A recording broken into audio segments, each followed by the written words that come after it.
Good morning, everyone. Happy Friday. Welcome to Dairy Council of California's virtual Farm to You field trip. My name is Efren. Thank you for joining us today. Couple of things, teachers. If you're having any issues with your students logging in, please let us know through the chat and we'll help you as much as possible. And we actually have reached capacity, over 1,000 people in here already. And the rest of you are going to see us through YouTube. So if your student is telling you they cannot come in, they have been redirected to a YouTube link and they'll let them in through that side. And if you want to, or you can communicate with them, copy the hyperlink on your top left corner, paste it or email it to them or give it to them through the chat, and they will join us that way. All right, this short 30-minute presentation, we're going to take you to 2 different locations in our state of California. One, we're going to visit Steve over at Centennial Farms at the Orange County Fairgrounds. Then we're going to travel 300 miles north to visit Kim at her dairy there. Field trip today. Thank you for joining us. We want to hear from you. We cannot see you. We cannot hear you. Your video is but you can communicate with us. Use the chat function for that. Enter your comments there. And at the end or during the presentation, enter your questions and I'll direct those to Steve and Kim. So let's go ahead and get started with this field trip. Over to Sacramento and visit Kim. Good morning, Kim. Good morning and happy Friday to all 1,000 plus of you. My name is Kim and I am located live out on a beautiful dairy farm. As you can see, all of these girls are eating breakfast. We are in the Sacramento area. Out here on this farm, we have 1,000 cows that we happily take care of, make sure they are healthy, comfortable, so they can produce the best delicious and nutritious milk. Between Steve and I, we're going to be bouncing back and forth between 2 different, very different styles of dairy farms that you might see. We're going to be letting you know what exactly all of these girls eat so they can stay happy and healthy, what the farmers do to make sure that they not only stay healthy, but also comfortable, and then how that milk ends up going from the farm like this to your cafeteria and to your grocery store. Just like Efren said, if you have any questions at all, please type those into the Q&A section. You can find that at the bottom of your screen next to the chat function. And we know you have found that chat button because you guys are chatting away. Now, we might be asking you some questions that you can answer through the chat as well, and you can participate. But if there's something we do not answer, please enter that into the Q&A. So hopefully we're about to have a lot of fun, see lots of interesting things out in the dairy farm. And Steve, we're going to pass it off to you. Hey, thanks, Kim. Good morning, everyone. My name is Steve, and I'm also a mobile dairy classroom instructor, and I'm at Centennial Farm today, which is located on the Orange County Fairgrounds here in Costa Mesa, California. And I have Miss Sally with me today. She is a 4-year-old red Holstein cow, and we're going to learn about all kinds of different, well, 5 different breeds of cows, maybe all kinds, but 5 different breeds of dairy cows right now on your screen. You're going to see the 5 most popular breeds of dairy cattle here in the United States. All 5 of these breeds originated in Europe at one point or another. Were imported into the United States years and years ago and have done an outstanding job for the dairy industry here in the United States, and especially California, where we are the #1 dairy state in the United States. And the dairy industry is the #1 ag industry here in California. And we are also the most productive state in terms of agriculture in the United States as well. At the very top there, you see a big black and white cow. That's called a Holstein. Same breed as Miss Sally here. There's just 2 different color varieties. You notice that's black and white, which is what you normally see. And then we have the red and white, which is not quite as normal, but we do see quite a few. We see quite a few more of them now than we used to. Now, the Holstein is the largest of all the dairy cows that we use. Typically weighs somewhere between 1,600 and 1,800 pounds mature weight. To give you an idea, again, Miss Sally, she weighs a little over 1,600 pounds. Idea is how tall they get. We look right here at the top of Miss Sally's shoulder. If I stand next to Miss Sally, we look at our shoulder. We're pretty even at the shoulder, and I'm 6 feet 2 inches tall. So these cows can get pretty big, and it's 9 o'clock, and I'm going to get the hiccups. All right, now Holsteins are the most popular breed of dairy cow in the United States. Here in California, we have approximately 1.3 million working dairy cows. Out of those 1.3 million, almost 85% of all those dairy cows are Holsteins. Now, the reason Holsteins are so popular, well, they produce more milk than any other cow. Believe it or not, excuse me. One Holstein will produce on average about 9.5 gallons of milk every day over their 10-month lactation period. So 9.5 gallons of milk a day for one cow. It's the most milk of all those cows you see there. But they have less cream in their milk than all the other cows. What does that mean? That means when we go to make dairy products, we're going to have to use more milk. If we have to use more milk, that means our dairy products cost more. We don't like that. That's why we have those 2 cows in the middle. The cow in the middle left there, the Jersey, my favorite cow, the Altan cow, It's my favorite breed of dairy cow. They're the smallest of all the dairy cows, typically only weigh about 1,000 to 1,300 pounds. They produce about 7 gallons of milk a day, which is, less than any other cow, but they do have more cream and protein in their milk than any other cow that you see there. So they do have an advantage because now we can make more dairy product with a little less milk. All right, let's go to the middle right there. That tan and white cow is called a Guernsey. All right, now the Guernsey comes from the Isle of Guernsey. The Jersey comes from the Isle of Jersey. Both of those cows come from islands that are in the English Channel, not too far off the coast of England and France there. So those are, again, island girls, we like to call them. All right, now the Guernsey typically weighs somewhere in the neighborhood of 14 to 1,500 pounds, will produce about 7.5 to 8 gallons of milk a day.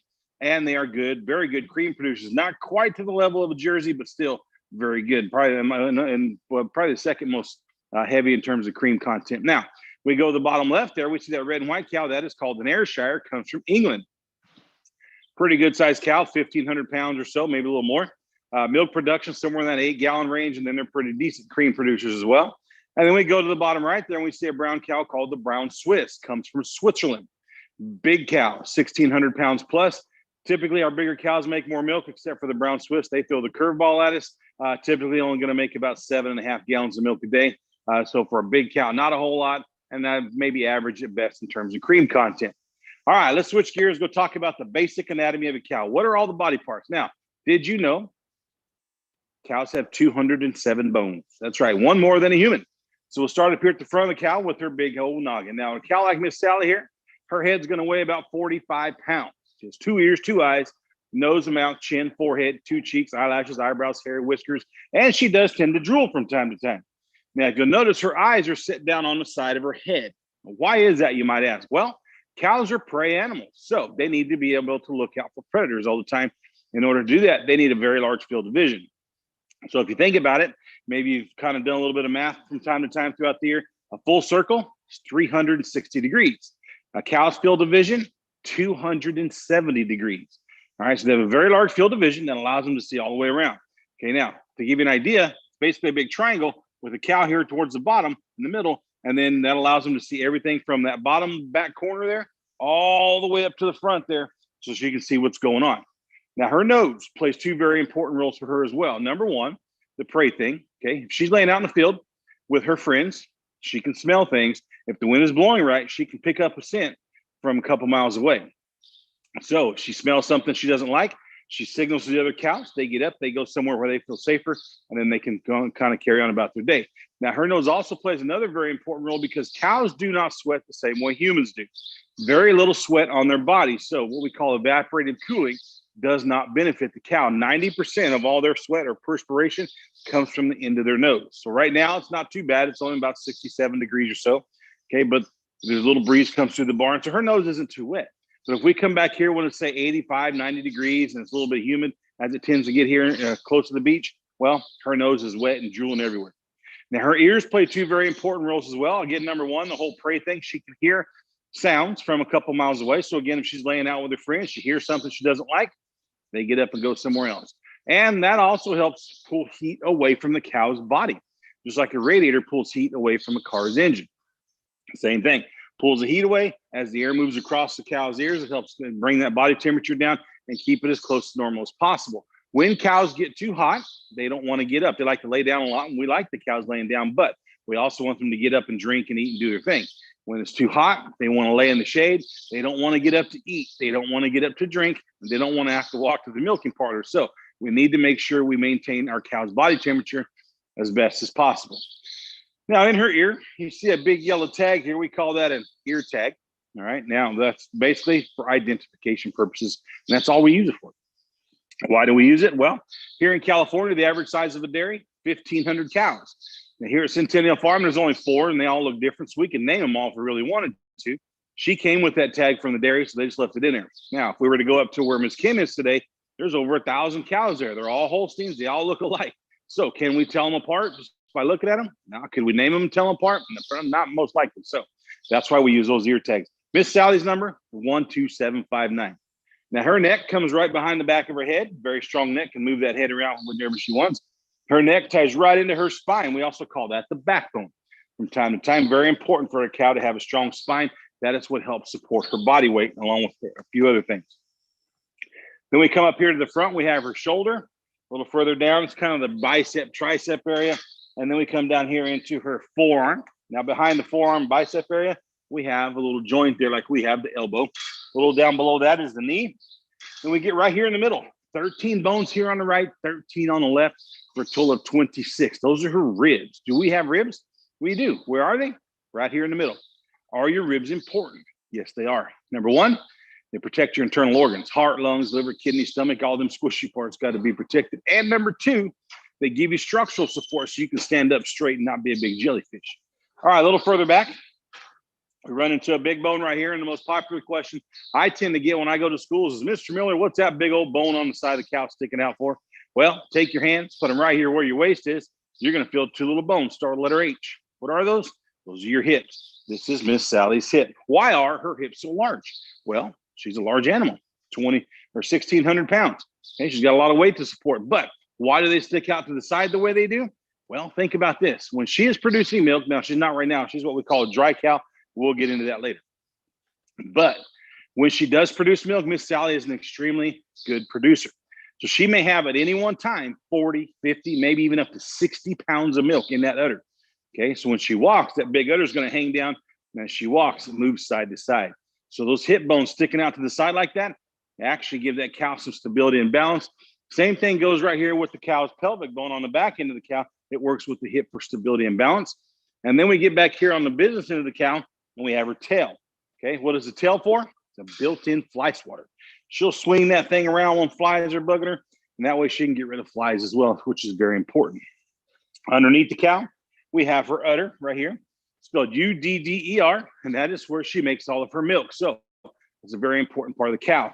And to round everything off, we have her feet. Okay, she has 4 feet. We call those hooves. Each hoof has 2 toes, which we call claws. Okay, so 4 hooves, 2 claws each, for a total of 8 claws. Now, along with that, on the back of each leg, right above the hoof, there are also 2 little claws there as well that hang down, and they're called dew claws, spelled D-E-W, and they do absolutely nothing. All right, they're just along for the ride. All right, we're going to send you up north, back up to Kim, and she's going to talk to you about cow comfort and feeding. That is right. We need to learn how the farmers are able to keep all of these cows comfortable and healthy all at the same time. And it has to do with the barns that they are in. Now, also the feed needs to be taken care of as well. So I am in the area where they house some of their feed. And then we're going to be moving around a little bit so that hopefully no one gets motion sickness. But we have a huge feed barn right here behind me. There's a tractor right there and a tractor right here. So hopefully everyone's excited to see some equipment as well. So cows, did you know that cows actually have a very special diet that they are going to eat as well? As humans, we have our 5 food groups that help us out, and cattle, they have their own food groups as well. Are they going to be eating what we eat? Well, not entirely. 90% of a cow's diet is going to be food that is totally inedible to humans. We're not able to eat it. They're what we call byproducts. Byproduct is what is left over after a certain product was intended to make. So right there on your screen, you are going to see a couple of different types of varieties of feed, some of the most common types of feed that a cow will eat.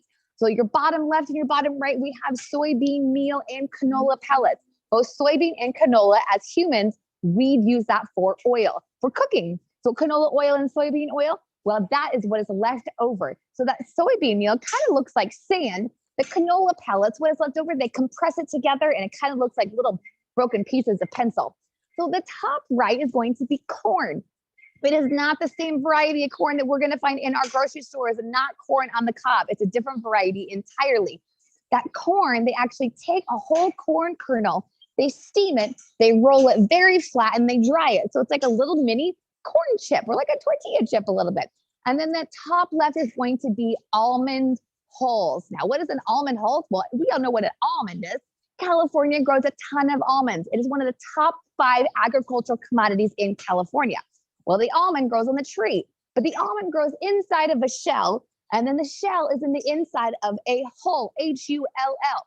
Well, we only use one part out of that 3 whole parts of that almond. Out here on the farm, they use the shells for bedding, and they use the hulls to mix it into the feed. So there's a lot of recycling that happens out here on the farm. What else do we have? Well, right here in this feed bay is going to be a mineral additive. It's like an extra added vitamin for the cows. It has a little bit of iron, selenium, iodine, zinc, just how we need to have extra vitamins in our body and extra minerals. Well, that is part of it as well. So this next bay is one of my favorites. Now, it kind of looks like a giant cloud, doesn't it? Well, this is really fun. This is what we call almonds. This is what we call cotton seed. So cotton, a lot of our clothes are made from cotton. Well, did you know that there is a little seed inside of that cotton? Yep, here is what it looks like. You can kind of see there's still like a little bit of cotton that's hanging out. Well, this provides a lot of fiber for the cows. So we also have a little bit, here is the soybean meal right here, and that is the canola pellets. We also have lots of hay. We're gonna go on a walk. So very sunny out here today in Sacramento. So here is a little bit of corn, that dry rolled corn. And then this dark pile right here, that is something that we call beet pulp. So beet is like a root vegetable, kind of like a carrot or a potato. They use it a lot for juicing. That is what is left over from the juicing. So how in the world do they mix up all of this feed? Well, we have giant tractors right here. First of all, we need to make sure food goes into this. We're not just going to give cows a bucket of cottonseed and a bucket of corn and a bucket of beet pulp. No, we have to measure it out precisely. It's like following a recipe in your kitchen. All of these cows have a very special diet, so it keeps their body healthy. So that giant tractor right there has a scoop on the front of it. It's like a measuring cup. They're going to dump it into this feed wagon right here. And this feed wagon has a job to mix up the feed. It has blades inside of it, like a giant blender.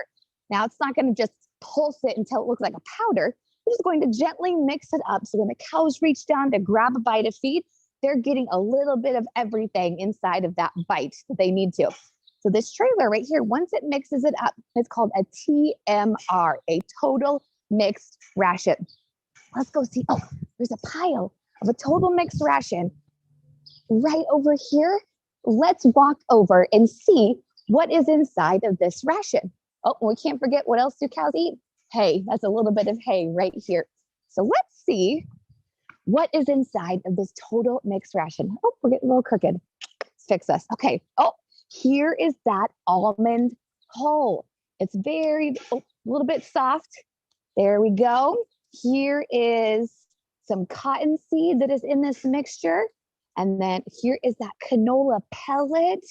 Ooh, yummy. Now, how do they feed all of these cows? Well, let's go take a look at this giant feed wagon, because the feed wagon is going to mix. Look at how large this tire is. I am standing up. This tire is almost the tire is almost as tall as I am. So this feed wagon has a giant door that's on the side of it. And when it drives down the alley, this door will open up and it will actually pour out the feed right in front of this stanchion area. So this right here is what we call the feed bunk. Let's kind of adjust the camera so you can see all of the cows eating. So right here, the cows are eating, but you're like, why do they have to have their head in those bars? Well, this is called the stanchion area. We put the feed on the outside so the feed stays dry and fresh. If we put it inside, well, the cows might step all over it and it'll get dirty. Also, this stanchion area allows the cows to have their own individual space to eat their feed. We don't want them to be fighting over their feed. We want everybody to have their own share. This cow right here, she's scratching her neck. She's got a little itch. Now, what they can do is in the mornings, they actually can take those bars and they can kind of lock them a little bit. Let me go show you. The cows are probably going to walk away as soon as they come up here. So this bar right here can actually open and close. Now their heads are wider than their neck. So it's not going to squeeze their neck at all. It's just going to make sure they cannot pull their head out. What they do is they do a morning health check. Every cow every morning gets a little look over to make sure that they look fine and they look like they're acting fine. Because if they're not, well, we need to make sure that we can make them as healthy as possible. That's the job of the farmers. Now, all of this feed that you're probably thinking, well, it sounds interesting, but how are they able to digest all of this feed? Well, you just wait. Mr. Steve, he's going to tell us how cows are able to digest all of this feed, and not just cows, other animals as well. All right. Thank you, Kim. Yeah, the cow's digestive system is pretty cool. A lot different than a human. Cows are what we call ruminant animals, which means they have one stomach and 4 separate compartments, which allows them to digest all those things that Kim was showing you that we feed the cows, all those byproducts, the almond hulls, cottonseed. There are a few others too. So what we call citrus peel or citrus pulp. It's basically leftover the peelings from the citrus that is left over when we make things like orange juice or any lemon juice, lime juice, popsicles, things like that. All that's left over, we can feed that to the cows. If we weren't able to feed that to the cows, well, they would end up in a landfill. So cows are very good upcyclers and allows the agriculture industry to keep things from entering a landfill because the cows can eat them. Now, how does their digestive system work? Well, we got to think, how do they get their feed into their mouth?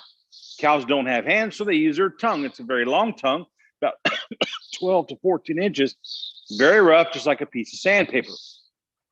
It allows the cow not only to pick up feed out of the feed bunk. If she was grazing out in the field, she would wrap her tongue around that grass, pull it out, and leave about 2 inches above the ground there. And then it'll also allow the cow to do some personal grooming, which is very important, especially in the warmer weather, to help shed out that winter hair coat that they grew to keep them warm, just like your dog or cat would do at home. All right, now she, in her mouth, we will find 32 teeth, just like a human adult. 24 teeth on the top and bottom in the back called molars, 8 incisors on the bottom front here, no teeth on the top front. It's a big empty space called a dental pad. So she'll reach down, grab a bite of feed with her tongue, push that to the back of her mouth. Now think about when, as a human, when we chew our food, we chew up and down, right? We smash and break all our food. We swallow it, stomach takes over and goes to work. A little bit different for a cow. They don't chew up and down. As a ruminant, they chew kind of side to side or back and forth, circular motion, however you want to look at it, and they grind and tear. So after she does that, she's going to swallow that feed. It's going to go right down her stomach into compartment number 1, and it's going to get all tricky from there. Now on your screen, you're going to see the ruminant digestive system come up. It does move kind of fast, but I'm going to walk you through it all, so don't worry. Compartment number 1, we call the rumen. It's the green one on your cow there, the largest compartment of all 4 compartments there. It is the only compartment in a ruminant's digestive system that actually holds water. So on a cow like Miss Sally, she has a rumen that will hold about 45 gallons. Now, there's no digestion taking place yet. That's all microbes and enzymes, so there's no acid in there starting to break things down. Now, once it's finished up in the rumen, it moves to the yellow compartment there in the front called the reticulum. It's a big filter. Now, once that's finished, she's going to regurgitate. I mean, she's going to bring a big chunk of feed about the size of a big orange. It's going to come out of her stomach, feel like a burp reflex, out of her stomach, up her throat, right back into her mouth, and she is going to chew it a second time. When they do that, that is called chewing their cud, spelled C-U-D, chewing their cud, not chewing their crud, so don't confuse the two. Now, when the cow chews her cud, we know she's happy, we know she's healthy, but most important, we know her digestive system is working properly. And she's going to chew her cud for several minutes, and then she will swallow it again. Now, this time, it does not go to the rumen, does not go to the reticulum. It automatically, through a reflex, goes to compartment number 3, called the omasum. Don't shake your head no at me. Now, compartment number 3, called the omasum, is a big sponge. It's going to reabsorb all that water and moisture back into the cow's body. Very important for hydration, especially in warmer weather. And then from there, we'll go to compartment number 4, called the abomasum, where it is finally digested. Now, once her feed is digested, all the good stuff goes to work. The abomasum, the only compartment in the ruminant stomach that has digestive acid like ours does. So then she can break it all down. Protein and calcium for strong bones, teeth, and muscles. Vitamins and minerals, very important to keep the cow strong and healthy. Along with that, she requires an enormous amount of energy. All right, how many of you think cows are mammals? Yeah, how many of you think mammals are warm-blooded? Yep. Normal body temperature of a cow, 101.5 degrees. Now, if we compare that to the human body temperature, 98.6, it means the cow's about 3 degrees warmer than we are. So when we touch a cow, it should be a little warm. If we take milk from the cow, is that milk going to be warm? It is. Right out of the cow, milk is roughly 100 degrees. Do you like your milk that warm? I don't blame you. Not unless you're making hot chocolate. All right, so we got a cow here. She's a mammal. She's making milk. That means she's a mother. If she's a mother, what does she have to have? Well, she has to have a baby. All mammals must have a baby before they can make milk. So in old Sally's case here, we call her baby a calf. It's spelled C-A-L-F. Now, a little boy, it's called a bull calf. A little girl is called a heifer calf. Average size of a newborn calf? Well, most days between 50 and 80 pounds, and they grow very fast. By the time they turn 2 years old, they are all grown up and mature. At 2 years old, our heifer is going to give birth to her very first calf. Once she has her first calf, we don't call her a heifer anymore. Now we call her a cow. So for the next 10 months, she's going to get milk twice a day, every day for 305 days. We call that a lactation cycle. While our cow is lactating, we're going to call her a fresh cow. And we call her a fresh cow because she's making fresh milk. Now, at the end of that 10 months, our cow gets to go on a very well-deserved vacation for 2 months. For those 2 months, she does not produce any milk. She's going to lay around, do a whole lot of nothing, talk to the other cows, play tricks on the farmer, and maybe go out and make a TV commercial or two for some summer money. For those 2 months, we call her a dry cow. And we call her a dry cow because she's not making any milk. So, easy way to remember it, cow does 10 months of lactation, then she gets 2 months of vacation. At the end of that vacation, she'll start over and have another calf, and that repeats every year, as long as she has at least one calf every year. But can a cow have twins, triplets, quadruplets? They can, but thank goodness not very often. It's most common, and we like it when they have just one. All right, everybody buckle up. We're going back up to Kim, and she's going to talk to you about milking cows. Buckle up. Well, I am in an area right now where we house all of these dry cows. All of these cows or heifers around me are about to have a calf within the next month or two. Now, I did see someone in the chat being, are cows very smart? Well, cows are very routine animals, but they are also very curious animals as well. You want an example? Well, on the other side of this fence, they're all going to see what in the world is going on. So let's talk about how that milk will go from the farm to your grocery store. Well, first, the cows need to be milked out on the farm. The Holsteins do produce the most amount of milk out of all of the dairy breeds. And out here, that is all that we have, our Holsteins. On average, in one single day, all of these cows are producing somewhere between 8 and 10 gallons of milk of milk. Yes, I said that. 8 to 10 gallons a day. So what happens first out on the dairy farm before they get milk? Well, they need to take a shower, of course. Not a shower like we do as a human, kind of like an upside down car wash. So they're all going to walk into this big pen, kind of chewing their cud, and that shower right there is going to make sure it cleans their underside, their stomach, and their udder. Now, when they chew their cud, that means they're nice and comfortable and relaxed. Cows, they enjoy to be milked, so kind of like a release. Now, that milk technician will wash off the cows again, make sure the udder is clean. They're going to wipe an iodine solution. Now, iodine is like a giant hand sanitizer. Make sure the udder is nice and clean. They will attach that milking cloth with the use of a vacuum system, and then that will massage the milk out from them. Now, there is a sensor on that milking cloth that you see right there, that circle, that's fresh milk coming out. Once that sensor kind of detects that less and less milk is coming out, well, they're going to take that milking cloth off of the cow, and then they're going to wash the udder again. The cows are all going to run out to where they came from in their pen, kind of like they're all going out to reset. So what happens to that milk then? Well, just like Mr. Steve told us, the milk is going to come out warm. Do we need to cool it down? Absolutely. We need to make sure that milk stays nice and fresh. So out on the farm is going to go through a cooling system. A bunch of tubes, kind of like coils, and tubes that go woo, woo, woo. And all those tubes are cool. So it's going to cool down the milk. All of this milk will then be collected in a big tank called a bulk tank, B-U-L-K, bulk tank. And that bulk tank right there you see on your screen holds 2,700 gallons of milk. A tank on the farm where I am, well, it's much larger than that. Now, is it only going to be filled one time a day? Not at all. Out here on this farm, that tank gets filled about 2.5 to 3 times a day. So that milk truck needs to come to the farm and start that milk on a journey.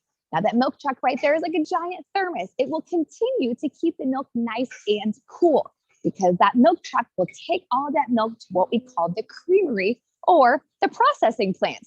Now, that creamery, once it gets dropped off there, they're going to test the milk to make sure that it stays nice and fresh and safe on that journey from the farm to the processing plant. And then 2 different things will happen to that milk. They're going to pasteurize it and then homogenize it. You're like, you guys keep throwing these big words at us. Well, don't worry. This video right here is going to briefly describe what those 2 processes mean.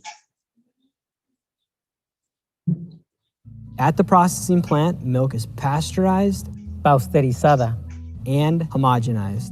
homogeneizada. The pasteurization process heats the milk to 160 degrees for 16 seconds to keep our milk safe. The milk you drink at school is always pasteurized. At the processing plant, milk is also homogenized. This means milk is forced through small holes to break it into smaller particles. If milk is not homogenized, the cream will separate out and float to the top. That is right. Now, pasteurized is something that happens to all of the milk that's currently in the United States, not just in your cafeteria, in all the grocery stores as well. But milk, oh, it's getting noisy out here. All of the milk, well, guess what? It's not the only beverage that will be pasteurized as well. Other fruit beverages and milk alternative beverages are pasteurized. So apple juice, orange juice, grape juice, oat beverage, almond beverage. Maybe a fun activity. The next time you're in a grocery store, well, check out those cartons you see in the beverage aisle and see if you can find the word pasteurized. Now, homogenized is something that will mostly happen, but if it doesn't, it will not affect the safety or the taste of the milk. If it is not homogenized, it will be labeled as cream top milk or cream top dairy products like yogurt. So before you enjoy a nice cold glass of cream top milk, we'll just make sure you kind of shake up that jug first to make sure you break up that cream. Now, once those two processes happen, they're going to take the milk, put it into cartons, and then send it to their respective places, or they're going to make other yummy dairy foods from that milk. Cheese, yogurt, cream cheese, cottage cheese, sour cream, whipped cream, heavy cream, ice cream, all of the delicious dairy foods that I love to enjoy. Now, just like we learned, all of the cows here, they have a very special diet to make sure their body stays healthy, kind of along the same lines that we have our 5 food groups that help our bodies stay healthy as well. Someone says, I love bagels, but that falls into our cereals and grains. But we need to learn more about those food groups. So we're going to pass it off to Steve. All right. So we want to remind you to eat healthy every day from the 5 food groups. All right. On your screen, you're going to see the 5 food groups pop up, but you notice they're very colorful. So think about when you're making your plate for breakfast, lunch, dinner, make it a colorful plate. We start at the top. It is the dairy group. And since it's June, it's National Dairy Month. And why not, make sure you get your dairy in there. So 3 servings of dairy every day. Milk, cheese, yogurt are the 3 most popular, the 3 most beneficial that we would recommend. Can you have a little ice cream every now and then? Sure, for a treat or something like that. It is summertime coming up. All right. But what about a little cream cheese on your bagel? That'll help too. But milk, cheese, and yogurt, all low-fat options there. We want to remind you to get 3 servings of those a day. Next, we come down into our fruits and vegetables here, and we're going to talk about fruits, things they have a lot of fiber in them. Okay, fruits offer some vitamins and minerals, but they also offer a lot of fiber, good for your skin and things like that, but also offer a lot of fiber. What is fiber good for? It helps your body digest, okay? Very important. The more you can efficiently digest, the more vitamins and minerals and nutrients can go to work, so very important. All right, we look down below that is our fruits, and fruits are going to offer things to help our body heal themselves. A lot of your vitamin C, things like that. Okay, we're going to get a lot of that. And some certain fruits, we're going to also get some calcium out of that too to help along with the calcium we get from our dairy product. Then we go down to orange. We're going to see our cereals and grains. So they're going to offer you carbohydrates. Carbohydrates is a very important fuel for your body. All right, so very important to get that as well. And then we look down the very bottom there, it's the purple, and that is basically your proteins, meats, beans, eggs, fish, nuts, things like that. And a lot of people think, well, if it's protein, you can only get it from an animal, but you can actually get it from eggs and from fish and from nuts as well. So very important to eat a balanced diet. Teachers, we want to also let you know that we do have a free nutrition curriculum and materials for you. If you're here in California, it's free. You can go to our website, healtheating.org. You can check that out. Also, we are returning back to school in the fall. Our September schedules are already full, August is already full. September is full for some of us. And so we're working on October. So get your name in there. If you want to have us come out to your school and visit us, we'll visit you at the Mobile Dairy Classroom. There should have been a link put in the chat to give you, or an email for the chat for that. Also, teachers, there's a link in the chat for some after presentation activities there. You click on that, bookmark it, go do that, and that'll kind of help with what we talked about today to help remind the students of everything that they learned. All right, so we appreciate you coming out to us. Everybody have a great summer. We're going to send you back to Efren. He's going to ask some questions for us. All right. Thank you, Steve. Thank you, Kim. Yes, teachers, a link has been added to the chat. Click on it now, bookmark it. This way it doesn't disappear once we end. Great way to end the year with some reading, writing, math assignments related to cows and milk production. All right, students, keep entering those questions in the Q&A. Great questions so far. So let's go ahead and looks like Kim has a little surprise for us. It is Friday morning. What do you got there, Kim? Yes, well, no tour is complete out of the dairy farm without being able to see a sweet little calf. And this little, oh, look at her head. She's got almost like a little heart marking on it. Well, this is a female, so we call her a heifer calf. She is in an area all to herself right here because she was actually just born in the middle of the night, so she's less than 12 hours old.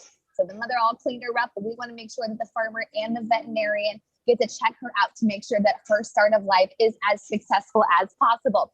And it might be hard to tell a little bit here by the angle, but this is a big baby. I can tell that she already weighs about 65 pounds, 60. It's a good example of just how different their patterns can really be. So this sweet little girl, well, she just has a little bit of some white legs right here, but she is just mostly black. So the cows you saw around me earlier, they were mostly white. So those Holsteins, their patterns can be so many different types. Well, actually, no two Holsteins patterns are the same.